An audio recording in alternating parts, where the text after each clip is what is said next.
আসসালামু আলাইকুম দর্শক, চলে আসলাম নতুন আরেকটি ভিডিও নিয়ে।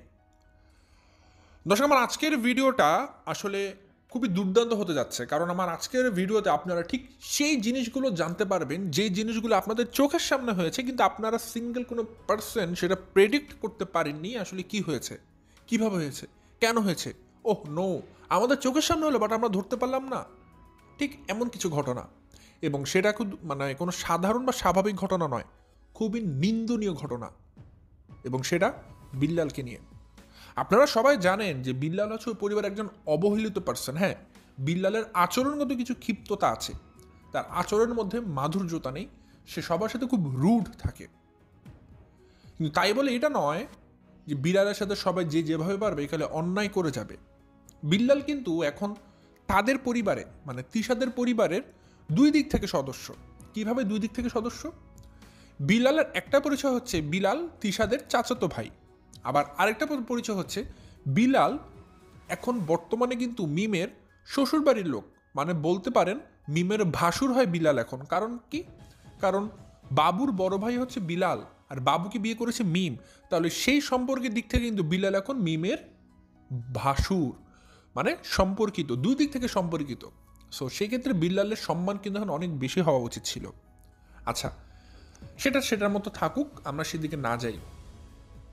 ঘটনাটা হচ্ছে, বিল্লাল, আপনারা জানেন যে বিল্লালের ছোট চাচা নাকি সম্ভবত অ্যাক্সিডেন্ট করেছে, যার কারণে বিল্লাল পদ্মা চড়ে গিয়েছে তার ছোট চাচাকে দেখতে, বর্তমান কন্ডিশনটা জানার জন্য। তো সেখানে সে গিয়েছে, এবং যাওয়ার উসিলায় বিল্লাল কিন্তু তিশাদের বাসাতে গিয়েছে, এবং বাসাতে কিছু ঘন্টা বা কিছু সময়ের জন্য উঠেছে। স্বভাবতই বিল্লাল যেহেতু এখন ওই বাড়ির দুই দিক থেকে সদস্য, এক তিশাদের চাচাতো ভাই আবার মিমের ভাসুর, সেদিক বিবেচনায় কিন্তু বিল্লাল যেহেতু ওদের বাসে উঠেছে, বিল্লাল কিন্তু অবশ্যই একটা আপ্যায়ন পায়, বিল্লাল কিন্তু অবশ্যই একটা ভালো ব্যবহার পায়। কিন্তু বিল্লালের সাথে কী আচরণ করা হলো? এটা সামান্য এক গ্লাস পানি পর্যন্ত বিল্লালকে বলা হলো না বিল্লাল খাও, বা বিল্লাল তোমাকে পানি এনে দিয়ে খাও, কিচ্ছু না। বিল্লাল যেভাবে এসেছে সেভাবে করেই তাকে ঘর থেকে বের করে দেওয়া হয়েছে। কিন্তু কেন? কি অপরাধে, কি অন্যায় করেছে বিল্লাল, সেটা জানবেন না? বা কে করেছে কাজগুলো, কে এই অন্যায়গুলো করেছে, আর কে ইন্ধন জগিয়েছে, সব কিছু ডিটেলস আমি তুলে ধরবো। আর একটা মানুষকে এখন কথা বললেই নয়, সেটা হচ্ছে তানজিলাকে নিয়ে এবং সাকিবকে নিয়ে, ওই ভুড়িওয়ালাকে নিয়ে। ঠিক আছে, খেতে খেতে যে ভুড়ি বানিয়েছে, এতদিন যা করেছে করেছে দর্শক। এখন দিন শেষে আমাদের পবিত্র ধর্মীয় গ্রন্থ, আমাদের কোরআন শরীফকেও সাকিব ছাড়েনি অকর্মার ঢেকিটা। সে কোরআন শরীফ নিয়ে এখন ব্যবসা শুরু করেছে, সে আমাদের পবিত্র গ্রন্থকে নিয়েও সে এখন প্রমোশন বিজনেস শুরু করেছে। ধ্বংস হয়ে যাবে এরা দর্শক, অকপটে ধ্বংস হয়ে যাবে। পেটে বাচ্চা নিয়ে কোরআন শরীফ নিয়ে ব্যবসা করছে তানজিলা এবং সাকিব, সবগুলো মানুষ ধ্বংস হয়ে যাবে দর্শক। এরকম একটা পবিত্র গ্রন্থকে একটা বিজনেস কাজে লাগানো আমি কোনোভাবেই দর্শক, কোনোভাবেই সমর্থন করি না। হ্যাঁ, তাদের ভালো লাগতেই পারে একটা গ্রন্থ এই জায়গাটার মনে হচ্ছে এটা পাবলিকেশনটা খুব ভালোভাবে কোরআন শরীফটাকে পাবলিশ করেছে, তারা সেটা বলতে পারে, বাট নট এটা ব্র্যান্ড অ্যাম্বাসেডর হিসেবে টাকা খাবে, টাকা খেয়ে তারপর সে পেজে প্রমোট করবে। নেভার এভার, কখনোই না, এটাকে কোনোভাবেই সমর্থন করা যায় না দর্শক, কোনোভাবেই জানা। সব কিছু মিলে আমার আজকের ভিডিওতে অনেক বেশি দুর্দান্ত হতে যাচ্ছে, এবং আনুষঙ্গিক আর অনেকগুলো বিষয় আমি এই দিকে টেনে তুলে আনবো, যেগুলো আমি ইন্ট্রোডাকশন পড়বে আপনাদেরকে জানালাম না, সেগুলো সিক্রেট থাকলো। তো দর্শক, আশা করি আপনারা আগামী কয়েক মিনিট আমার সঙ্গে যদি থাকেন, আপনাদেরকে আমি আশাহত করব না, কারণ আমি আপনাদেরকে খুব ভালো কিছু উপহার দিতে যাচ্ছি। সো বেশি কথা না বাড়িয়ে চলুন শুরু করা যাক আমার আজকের ভিডিও শুরুতে বলে রাখি, আপনারা যারা নতুন এখন পর্যন্ত আমার চ্যানেলকে সাবস্ক্রাইব করেনি অবশ্যই করে দিবেন। আর অ্যাজ ইউজুয়াল, যেটা আমি গত কয়েকদিন ধরে বলে আসছি ছোটো ভাই হিসেবে, ভালোবাসার স্বরূপ একটা লাইক অবশ্যই দিয়ে যাবেন দর্শক। যেহেতু অনেক সময় ভিডিও শেষে আপনারা দিতে ভুলে যান, এখন যেহেতু বলে দিচ্ছি, মনে করিয়ে দিলাম, যদি লাইনটা শুনে থাকেন একটা লাইক দিয়ে যাবেন দর্শক। আবার আপনাদের একটা লাইক আমাকে নতুন করে ভিডিও দেওয়ার জন্য অনেক বেশি অনুপ্রেরণা যোগায়। সো দর্শক, আমি আমার ভিডিওর মূল কথা শুরু করে দেই। প্রথমে চলে আসি ঘটনার সূত্রপাতের দিকে। মিম বাবুর বিয়ের ঘটনা আমরা সবাই জানি, সেটা আমি নতুন করে বলবো না, পুরনো ঘটনা আমি আবার পুনরুজ্জীবিত করব না। আপনারা এটা জেনেছেন যে মিমরা কিন্তু এখন বাড়িঘর উঠাচ্ছিল। একটা জিনিস খেয়াল করেছেন কি দর্শক, খুব মজার ঘটনা। এই মজার ঘটনাটা কিন্তু আমি একটু পর এক্সপ্লেন করব, বাট আগে বলে নিচ্ছি। এই যে কিছুদিন আগে মিমরা কিন্তু খুব ঢাক ঢোল পিটিয়ে ইমারত উঠাচ্ছিল, তাই না? অন্যের জমি বেদখল করে তারা ঘর বাড়ি উঠাচ্ছিল, মনে আছে তো? এবং রাতের অন্ধকারে তারা ছাদ ঢালাই দিচ্ছিল, কত কিছু করছিল।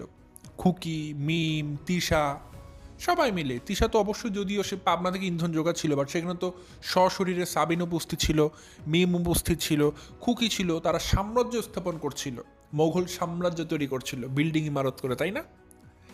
এবং সে জায়গায় আপনাদের মনে আছে হয়তো পুলিশ পাঠানো হয়েছিল তাদের কাজ থামিয়ে রাখার জন্য, এবং পুলিশ এসে কিন্তু সেই কাজগুলোকে থামিয়ে দিয়েছে। এবং একটা জিনিস খেয়াল করে দেখুন, তারা যদি লিগ্যাল কাজ করত, তারা যদি তাদের জায়গা জমির উপরেই বাড়িঘর উঠাতো, তাই না, তারা তো স্বাভাবিকভাবেই থাকতো। কিন্তু খুব সূক্ষ্মভাবে যদি খেয়াল করে দেখবেন, সেই ঘটনার পর ওই বাড়ি থেকে কিন্তু আস্তে আস্তে প্রত্যেকটা মানুষ পলাতক, পালিয়ে গিয়েছে কোনো না কোনোভাবে। খেয়াল করে দেখবেন, সাবিনার বাসায় পালিয়েছে। মিম বাবু পদ্মাচরে কিন্তু ছিল। খুব টেকনিক্যাল ওয়েতে তারা আস্তে ধীরে আগে সাবিনা বাসায় এক রাত কোনো মতে কাটিয়েছে, পরের দিন কিন্তু আস্তে করে ঢাকার গাড়ি ধরে বাসায় চলে এসেছে। পদ্মাচরে কিন্তু থাকিনি। খুকিকে দেখবেন, খুকিও কিন্তু পলাতক এক রকমের। হ্যাঁ, সে তার শারীরিক অসুস্থতার অজুহাত দিতেই পারে যে আমি চিকিৎসার জন্য গিয়েছি, এখানে সেখানে গিয়েছি, বাট সেও কিন্তু পালানোর খুব ভালো পরিমাণের চেষ্টা করছে। ওই বাড়িতে এখন কে থাকে? ওই বাড়িতে এখন দুজন বুড়া বুড়ি থাকে, তিশার বাবা, তিশার মা। আর কেউ কিন্তু এখন দেখা যাচ্ছে না, সবাই পালিয়ে গেছে। আস্তে আস্তে করে রাতের অন্ধকারে সবাই বাড়ি ছাড়া হয়েছে। কিন্তু কেন? ভয়তে দর্শক। কারণ তারা জানে তারা অন্যায় কাজ করছিল, এবং পুলিশ যেহেতু হানা দিয়েছে, এরপরে পুলিশ হানা দিবে না, ডিরেক্ট গ্রেফতার করে নিয়ে যাবে, এটা বুঝতে পেরেছিল তারা সবাই। কারণ তারা তো ইল্লিগাল কাজ করছিল, এই জন্য তারা এখন ভয় পালিয়েছে সবাই। নাহলে দেখুন, এত ঢাকঢোল পিটিয়ে ঘর উঠানোর কাজ করছিল, তারা তো ঘরের কাজ শেষ করবে, তাই না? ঘর ঢালাই দিবে, ঘর রং করবে, ঘরের দরজা জানালা লাগাবে, টাইলস করবে, ঘরে উঠবে, ঘরে ফুলের শুভেচ্ছা জানাবে, ফিতা কেটে ঘর উদ্বোধন করবে, কত কাজ তাদের বাদ ছিল। এটা নিয়ে ভিউ ব্যবসা করা বাদ ছিল। কিন্তু কি হলো? যে যার মতো করে এখন বাড়িতে পালিয়ে গেছে, কেউ পদ্মাচরে নেই। কারণ কি দর্শক? কারণ ওই যে বললাম, গ্রেফতার হওয়ার ভয়। কারণ ওই বাড়িতে এখন যে থাকতো তাকে পুলিশ গ্রেফতার করে নিয়ে যেত, এবং সবচেয়ে বেশি যাদেরকে করতো সেটা ছিল মিম, সাবিনা, তিশা এবং খুকি। তাদের বিরুদ্ধে কিন্তু এই মামলা বলেন বা অভিযোগটা বলেন আনা হয়েছে। সো এদের কাউকে পাওয়া মাত্র কিন্তু পুলিশ ধরে নিয়ে যাবে, এবং এটা কিন্তু লিগাল ওয়েতে নিয়ে যাবে। তো একটা জিনিস খেয়াল করেছেন হয়তো, যে তারা কিন্তু এখন বাড়িতে কেউ নেই। আপনারা ভিডিও দেখলে বুঝতে পারবেন, বিশেষ করে বিল্লালের ভিডিওটা। তো এই একটা মজার ঘটনা আপনাদেরকে জানানো ছিল। এখন বিল্লালের ঘটনার দিকে চলে আসি। বিল্লাল সে পদ্মাচরে গিয়েছে। তার যে ছোট চাচা, সে অ্যাক্সিডেন্ট করেছে।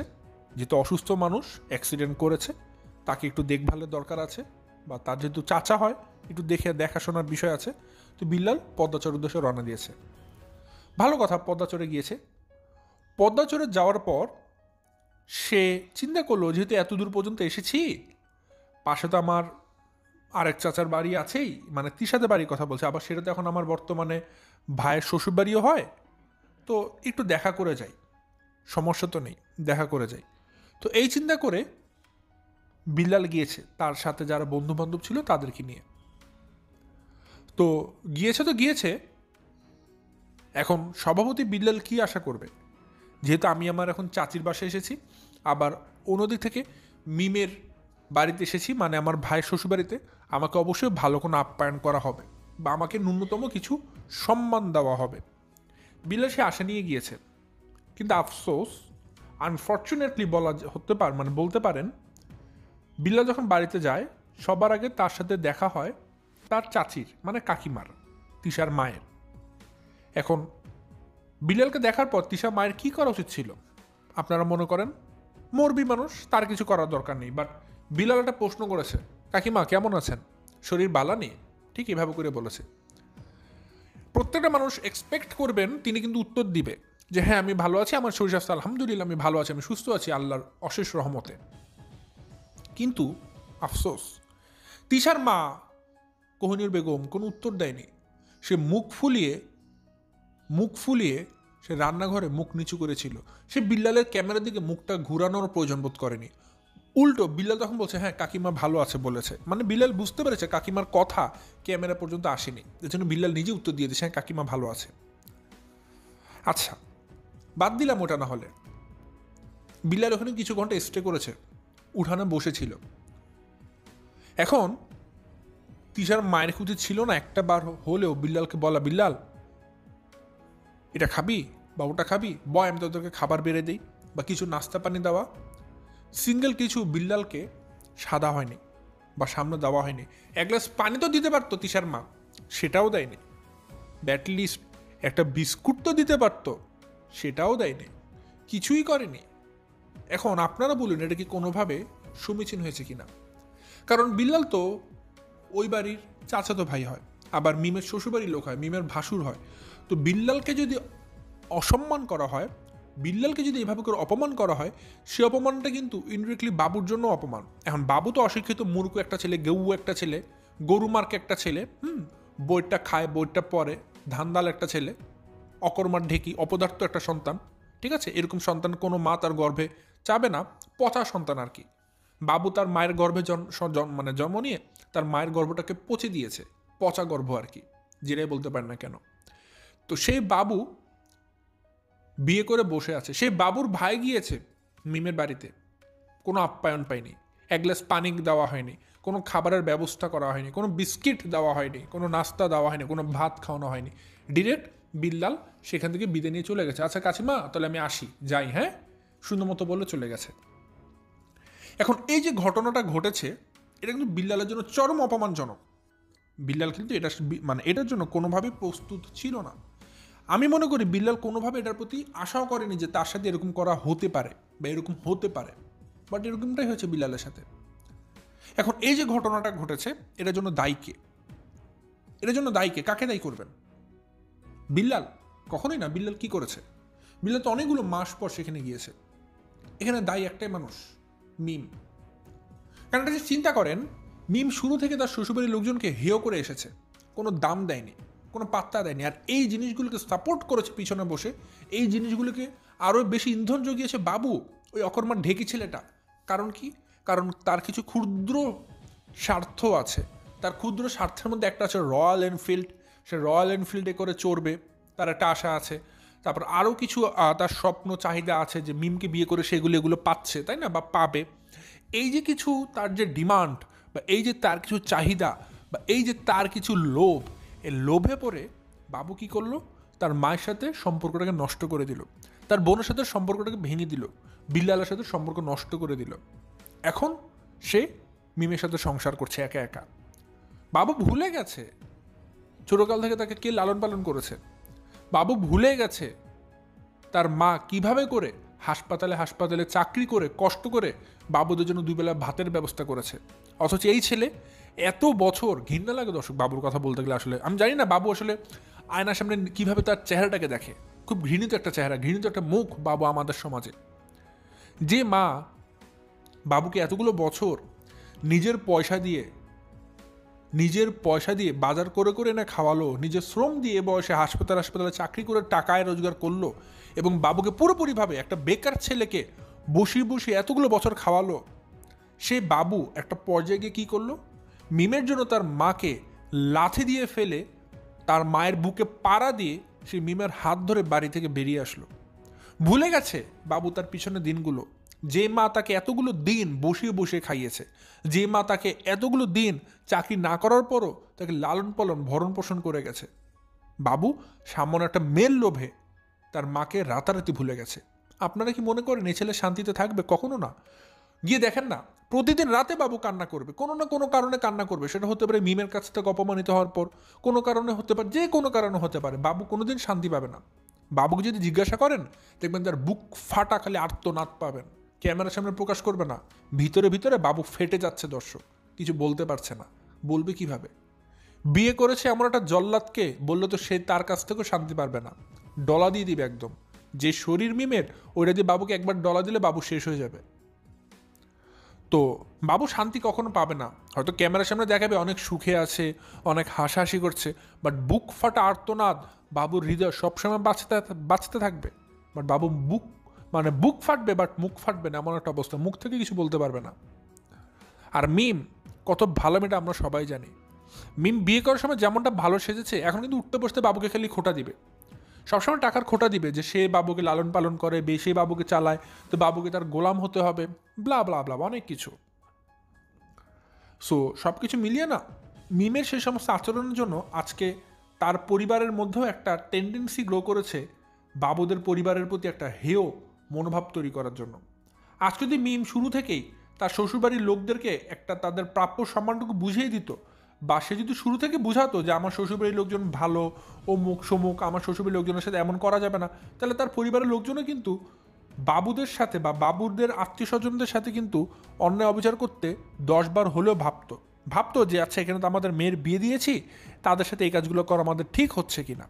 কিন্তু মিম সে প্রশ্নটা দিয়ে দিয়েছে। মিম ভাবে কি, আমার শ্বশুরবাড়ির লোকজনকে যদি কেউ দুটা গালি দেয়, দুটা খারাপ কথা বলে, অনেক ভালো লাগে তার। দর্শক, এখানে আমি একটা জিনিস, একটা শিক্ষিত মানুষের পরিচয় দিই। শিক্ষিত মানুষের, আমাদের সমাজে অনেক মানুষ আছে এরকম, এটা আসলে আমি আমাদের সমাজের মানুষদের জন্য বলছি।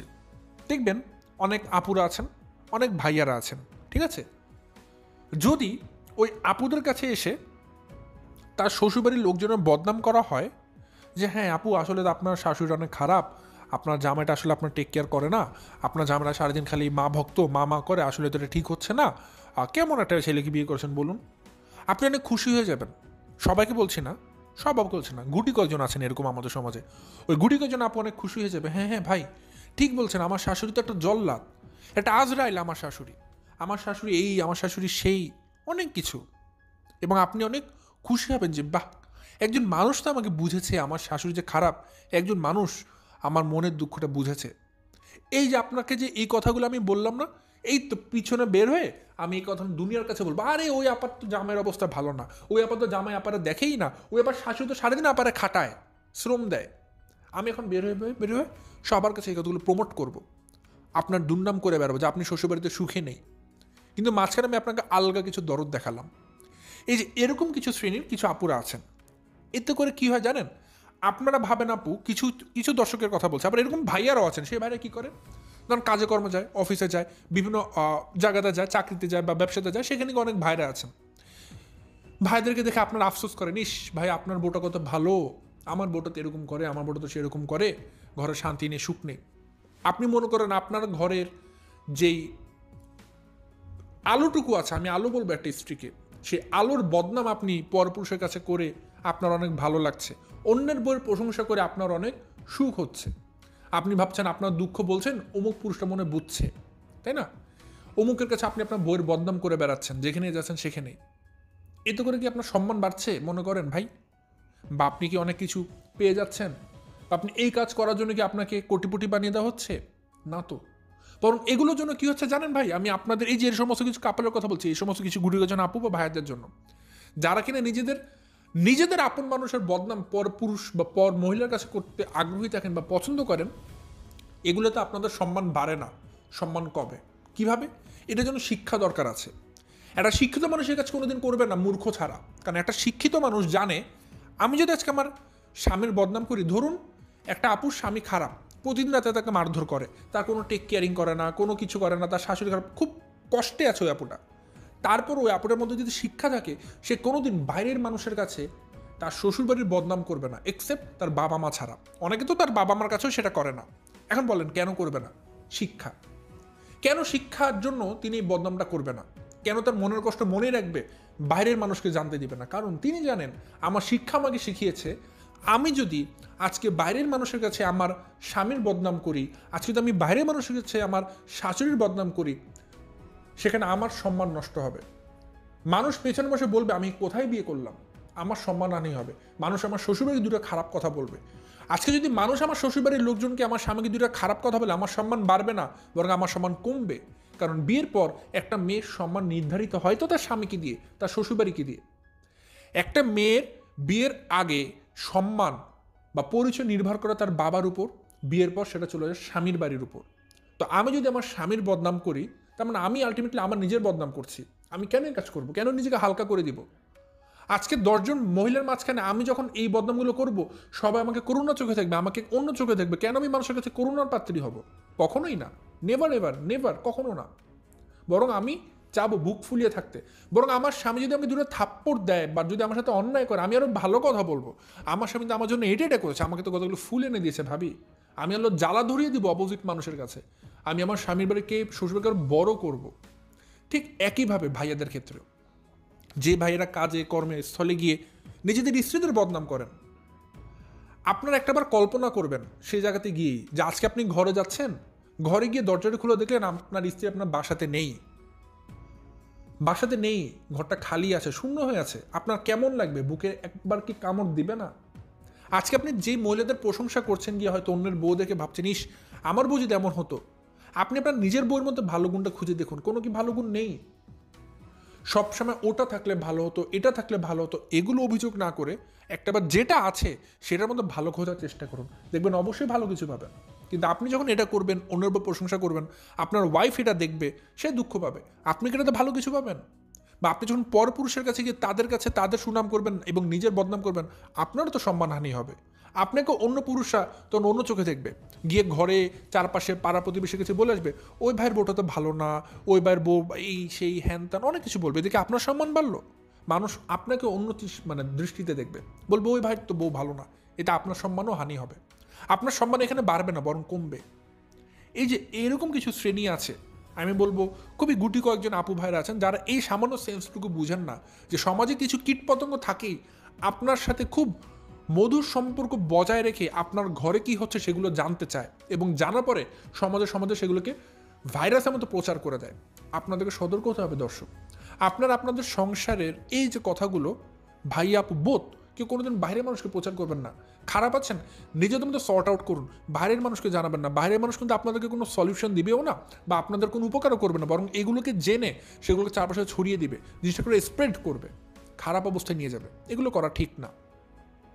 তো আসলে দর্শক এক জায়গা থেকে কথা বলতে বলতে আমি আরেক জায়গায় চলে গেছি, সেটা যাওয়ারও একটা কারণ আছে, সেটা যাওয়ার কারণ হচ্ছে আমি মিমের কথা বলছিলাম। তো মিমের কথা বলতে বলতে আমি এখানে চলে এসেছি। এখন বলতে পারেন যে ভাই মিমের কথা বলতে বলতে এখানে কেন আসলেন? কারণ মিম মূর্খ দর্শক, মিম মূর্খ। মিম সবসময় কি করে আপনারা দেখেছেন, সে বিয়ের আগে থেকেই তার শ্বশুরবাড়ির বদনাম ইউটিউবে শুরু করেছে, বিয়ের পরও সে শারমিন, তার শাশুড়ি, তার বিল্লাল সবার বদনাম শুরু করেছে। এবং এই যে বদনাম শুরু করছে, তারে বদনাম শুনে যদি কোনো রোস্টাররা বিল্লালদেরকে, বাবুদেরকে বা তার শ্বশুরবাড়ির লোকজনদেরকে বকাঝকা করে বা গালিগালাজ করে বা গালমন্দ করে বা রোস্টিং করে, মিম মনে মনে অনেক শান্তি পায়, অনেক সুখ পায়, যাক আমি সাকসেস, আমার শ্বশুরবাড়ির লোকজনকে খারাপ বানাতে পারে আমি সাকসেস হয়েছি, আমার এখন শান্তি লাগছে। তার নিজের মায়ের বাড়ির কাছে এসে সে তার শ্বশুরবাড়ির বদনাম করে, তার অনেক সুখ লাগে, কারণ মিম মূর্খ। মিম ভুলে যাচ্ছে ওটা তার আরেকটা হোম, ওটা তার আরেকটা বাড়ি, সে তার শ্বশুরবাড়ির লোকজনদেরকে ইউটিউবে সবার সামনে বদনাম করছে, সবার সামনে সম্মানহানি করছে। মিম মনে করছে এতে তার অনেক ভালো হচ্ছে, এতে অনেক সুখ পাচ্ছে সে, কিন্তু আলটিমেট রেজাল্ট কি জানেন? সবাই মিমকেই গালিগালাজ করছে। এইখানে একটা শিক্ষিত মানুষ আর একটা অশিক্ষিত মানুষের মধ্যে পার্থক্য করে দেয় দর্শক।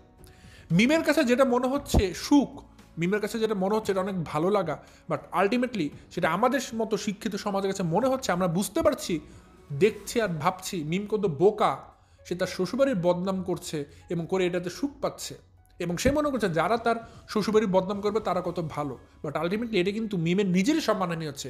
আমরা কিন্তু সবাই মিমকে খারাপ করছি, সবাই কিন্তু মিমকে খারাপ বলছি, আমরা কিন্তু কেউ শারমিনের মাকে খারাপ বলছি না, সবাই কিন্তু মিমকে খারাপ বলছি। বাট আজকে যদি মিম এই খারাপগুলো না বলে সে যদি একটা মেন্টালিটি ফিক্সড করতো যে না আমি আমার শাশুড়ির সাথে মিলেমিশে থাকবো, হ্যাঁ আমার শাশুড়ি খারাপ হতেই পারে, আমার শাশুড়ি দুটো ধমক দিতেই পারে, আমি দুটো ধমক দিলাম, আমাকে দুটো ধমক দিল, তারপর আমরা একসাথে নিচে থাকবো, আমরা একসাথেই থাকবো, আমাকে ধমক দিক আমিও ধমক দিই, আমরা যাই করি না কেন এক জায়গায় পাতি রাখলে শব্দ হবে, কিন্তু আমরা একসাথে থাকবো, ভালোবেসে থাকবো। আজকে যদি আপনার স্বামীর সাথে আপনার ঝগড়া হওয়ার পর দিন শেষে আবার একই বিছানা শেয়ার করে ঘুমাতে পারেন আপনার স্বামীর সাথে, সেই ঝগড়াগুলোকে সর্ট আউট করে, সেটা কেন আপনি আপনার শ্বশুরবাড়ির লোকজনের সাথে পারবেন না? সেটা কেন আপনার শ্বশুরবাড়ির লোকজনের সাথে হলে সেটা একদম সম্পর্ক কাটছাটের বিষয় চলে আসবে কেন? এগুলো একটু ঠিক করতে হবে সমাজ থেকে, এই সমস্ত বিষাক্ত চিন্তাভাবনা আমাদেরকে দূর করতে হবে দর্শক। হয়তো ছোট মাথায় অনেক বড় কথা বলে ফেলছি, বাট আমি মনে করি এই কথাগুলো আসলে আমার খুব দূরদৃষ্টি সম্পন্ন কথা, কারণ যেহেতু অনেক দীর্ঘ সময় ধরে রোস্টিং ভিডিওর সাথে আমি জড়িত আছি, অনেক কিছু দেখি, সমাজের অনেক মানে রুলস রেগুলেশন দেখে অনেক কিছু সমাজের সাথে আমি দেখতে পাচ্ছি দর্শক। এই জন্য এই অসঙ্গতিগুলো আমার চোখে ধরা পড়ে। সমাধানটা আমি খুব সহজে জানি, এই জন্য সবসময় আপনাদেরকে আগে থেকে সতর্ক করি, যখন যেই সুযোগটা পাই সাথে সাথে বলে দিই। আচ্ছা যাক দর্শক, এটা ছিল মিম বিল্লালের ঘটনা। বিল্লালের এই জিনিসটা আমার কাছে খুব আফসোস হয়েছে। বিল্লালের মতো একটা মানুষ গিয়েছে, একটা অসুস্থ মানুষ হতে হোক, একটা মানবতার খাতিরে তিসার মতো পারতো বিলাল নে এক গ্লাস শরবত খা। গ্রামে তো লেবুর অভাব নেই, এক গ্লাস লেবু শরবতও দিতে পারতো, কিছুই দেয়নি। খুব মায়া লাগলো যে বিল্লাল গিয়েছে তার চাচির বাড়িতে, কিন্তু এক গ্লাস পানিও জুটলো না তার কপালে, ঘর থেকে বের হয়ে চলে আসলো। যাই হোক, সমস্যা নেই, ভবিষ্যৎ অনেক কিছু বলে দিবে। আসলে তাদের মধ্যে তো এখন তেজ উঠে গেছে দর্শক, কারণ বিল্লালদের জায়গা জমি নিয়ে খাচ্ছে, অভিযোগ উঠেছে, এগুলো তো তারা সহ্য করতে পারছে না, তাই না? এগুলো তাদের গায়ে লাগছে, আর গায়ে বাচ্ছে আর কি অনেক বেশি। তো এখন আসি তানজিলা এবং সাকিবের দিকে। আপনারা দেখেছেন সাকিব আর তানজিলা এখন যথেষ্ট পরিমাণে নিম্ন পর্যায়ে চলে গেছে দর্শক। প্রথমত তো তানজিলা প্রেগনেন্ট, অনেক কাজই কিন্তু তানজিলা এখন করা উচিত না, দৃষ্টিকটু লাগে। যেহেতু সে গর্ভবতী, তাকে অনেক কিছু এখন স্কিপ করা উচিত। আর সাকিবেরও বুঝতে হবে যে আমার বউ তো প্রেগনেন্ট, কিন্তু সাকিব বুঝবে কি, জীবনে তো টাকার মুখ দেখেনি, তাই না? টাকার মুখ তো সে দেখেনি। এমনও দিন গেছে প্যান্টের অভাবে লুঙ্গি পরে বাজারে গিয়েছে। সাকিব এত অভাবে ছিল, ভাতের বদলে পানি খেয়ে থেকেছে। সাকিব এই ছেলে, সে এখন ব্র্যান্ডের জামা কাপড় পরে, সেই ছেলে এখন দামি দামি জামা কাপড় কিনে খাবার দাবার খায় বইয়ের টাকায় পরে। কোনো লাভ নেই, কোনো লাভ নেই, এগুলো সম্মানহানি। আপনাকে মানুষ কাপুরুষ বলবে, আপনি কাপুরুষ, ঠিক আছে? তো এখানে সাকিব যেটা করছে, সাকিব এখন টাকার ধান্দায় পড়ে গেছে, টাকার লিপসাতে সে প্রচুর পরিমাণে টাকার একটা লোভে পড়ে গেছে দর্শক। কীরকম? সাকিব মনে করে তার এখন টাকা জোগাড় করতে হবে, তার যে বউ প্রেগনেন্ট বা তার অনেক কাজ করা উচিত না, সেগুলো কিছুই মনে করে না। আপনারা জানেন তাদের একটা অনলাইন পেজ আছে, সেখানে তারা জামা সেল করার জন্য খুলেছিল, পরে কাঁথার অপশনটাকে এনেছে। এখন ধীরে ধীরে তারা অনেক কিছুই আনছে, গুড়, খাবার দাবার, কুষ্টিয়ার ফেমাস কিছু জিনিস তারা আনছে, ভালো কথা। এখন সাকিবকে দেখলাম গতকালকে কোরআন শরীফ নিয়েও একটা পেজে প্রমোশন করছে। অর্থাৎ ফেসবুক, ইউটিউবে একটা অপশন আছে যে আপনারা বিভিন্ন পেজে যদি প্রমোশন করেন, সেই পেজে আপনাকে একটা গিফট দিবে। সেই গিফট বা অন্য কিছু পেজে আপনাকে টাকাও দিবে এবং বলবে যে আমার এই প্রোডাক্ট বা আমার এই পণ্যটা, ধরুন লিপস্টিক হতে পারে, কোনো একটা খাবার দাবার হতে পারে, জিনিসপত্র হতে, সেটা আপনারা প্রমোশন করে দেবেন, বলবেন এই জিনিসটা অথেন্টিক, এই জিনিসটা আপনারা অমুক পেজে গেলে পাবেন। এটা আপনারা সবাই জানেন, এরকম প্রমোশন হচ্ছে। তো এগুলো মানা যায় দর্শক, একটা প্রোডাক্টের জন্য হয় একটা লিপস্টিক, একটা আইলাইনার বা একটা মেকআপ বক্স, একটা খাবার দাবার, একটা যে কোনো জিনিস, শৌখিন জিনিস মানা যায়, এগুলো করতে পারে মানুষ, প্রমোশন করতে পারে। কিন্তু আমি কখনো কল্পনা করিনি সাকিব এই জিনিসটা আসলে কোরআন শরীফ নিয়ে করতে পারে, আমাদের ধর্মীয় গ্রন্থ, আমাদের পবিত্র গ্রন্থকে নিয়ে করতে পারে। এটা আমার কাছে খুবই মানে খুবই গায়ে লেগেছে দর্শক। যেটা আমি একজন মুসলিম হিসেবে আমি কোনোভাবে মানতে পারছি না যে সাকিব একটা পবিত্র ধর্মীয় গ্রন্থকে নিয়ে সে এখন প্রমোশন বিজনেস চালু করেছে, দেখাচ্ছে, সেটাকে প্রমোশন করছে, বলছে অমুক পেজে এটা থেকে পাওয়া যাবে। মানে এটা সে ফ্রি নিয়েছে এবং এটার জন্য টাকাও খেয়েছে, প্রমোশনের জন্য টাকা খেয়ে এখন সেটাকে প্রমোশন করছে পেজের। ছি, ধিক্কার দেওয়া উচিত এর সমস্ত পুরুষ মানুষকে, ধিক্কার ধিক্কার ধিক্কার। ছি, যদি আমি পারতাম, আই উইশ সাকিব আমার কাছে থাকলে গলার ডিপ থেকে একটা কাফিং রিফ্লেক্স এনে এক গাট্টি কফ আমি সাকিবের মুখে ছুড়ে দিতাম। ঘৃণা লাগে ভাই আপনার মতো পুরুষকে দেখলে, ঘৃণা লাগে। ঠিক থুতু মারা উচিত আপনার মুখের মধ্যে। এটা দর্শক আমার খুবই খারাপ লেগেছে, কারণ একটা কোরআন শরীফ, হ্যাঁ আপনার কাছে ভালো লেগেছে, আপনি কি করতে পারেন দর্শক, আপনারা যারা কোরআন শরীফ পড়তে পারেন না, পড়তে অসুবিধা হয়, এরকম একটা কোরআন শরীফ পাওয়া যায়, আপনারা পড়তে পারেন, বাজারে বিভিন্ন জায়গা থেকে এভাবে কিনতে পারেন, বা আপনারা একদম প্রমোশন করে দিয়েছেন টাকা খেয়ে। এটা কেন ভাই? আচ্ছা, আপনার যদি মনেই হয়, খুব ভালো মনে হয় যে আপনি মানুষদের উপকার করবেন, আপনি জানাতে চান, তাহলে ভাই করুন, ফ্রিতে করুন। একটা কোরআন শরীফ নিয়ে প্রমোশন যদি করতে হয় যে হ্যাঁ এটা ভালো জিনিস, ভালো লেগেছে, মানুষের উপকার হবে, উপকার করতে চান, তাহলে সেটা ফ্রিতে করতে হবে। কেন টাকা খাবেন? কেন টাকা খেয়ে করবেন সেটা? ছি, সব কিছুতে টাকা চিন্তা করলে হয় না, আসলে সব কিছুতে ব্যবসা চিন্তা করলে আসলে হয় না। সব কিছুতে ব্যবসা চিন্তা করলে নিজেই একদম ব্যবসায়ী হয়ে যাবেন, আর এমন ব্যবসায়ী হবেন তখন দেখবেন জীবনটাই আপনার পুরা ব্যবসাতেই চলে গেল, জীবনে আগাতে পারবেন না, ধ্বংস হয়ে যাবেন। সাকিব যে কাজগুলো করছে এখন ধ্বংসের পথ বেছে নিয়েছে, সে ভুলে যাচ্ছে, সে পদে পদে ভুলে যায় দর্শক, তার বউ গর্ভবতী, এখনও কিন্তু ডেলিভার হয়নি সন্তান। এর আগে তারা যে সমস্ত নোংরা অপরাধ কর্মে লিপ্ত হচ্ছে, এগুলো দেখে আমার নিজেরও ভয় লাগে। এই সময় মানুষ কি করে, একটা গর্ভবতী মহিলা বা যখন তার জানে একটা সন্তান আসবে, তারা অনেক বেশি আল্লাহ বিল্লাহ করে, তারা আল্লাহকে ডাকে, নামাজ কালাম পড়ে, দোয়া কালাম পড়ে, তারা ভদ্র হয়ে যায়, তারা অন্যায় অনাচারে দূরে সরে যায়। সাকিবরা এখন আরও অন্যায় কাজ বাড়িয়ে দিচ্ছে। অন্যায় কাজ বাড়িয়ে দিয়ে কখনো ভালো কিছু পাওয়া যায় না রে বাছা। ভালো কিছু কোনোদিন পাবেন না অন্যায় করে, কোনোদিন ভালো কিছু কেউ পায়নি।